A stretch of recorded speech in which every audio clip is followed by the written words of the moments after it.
Hi everyone, কেমন আছো সবাই? আজকে যে ভিডিওটা পোস্ট করছি এটা হচ্ছে একটা টেবিল মেকওভারের ভিডিও। এটাকে টেবিলও বলা যায় না, সেই শর্ট টেবিলগুলো হয় যেরকম সেরকম কিছুটা। তো ওইটা একদম সেই নীল কালার করা ছিল, এমন মানে দেখতেও ভালো লাগছিল না।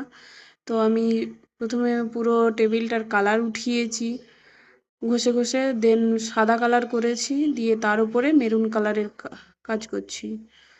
তো প্রথমে আমি কিছু কাজ আগে করে নিয়েছি, সেগুলোর শর্টস নিতে পারিনি কারণ টেবিলে যে ক্যামেরা স্ট্যান্ডটা রাখবো ওটা রাখতে পারছিলাম না, অসুবিধা হচ্ছিল। তো প্রথমের কাজগুলো শর্টস আমি নিতে পারিনি, ভিডিওতে দিতেও পারছি না।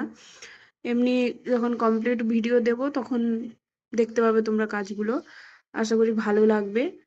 আর এটা আমি কোণের একটাই কোণের ভিডিও এটা করেছি, কোণের যে কাজটা করেছি সেটার উপরের ভিডিওটাই এটা দেখতে পাচ্ছ। কেমন হয়েছে সবাই জানিও, আর ভালো লাগলে অবশ্যই চ্যানেলটিকে সাবস্ক্রাইব করো, শেয়ার করো ভিডিওটি। Thank you.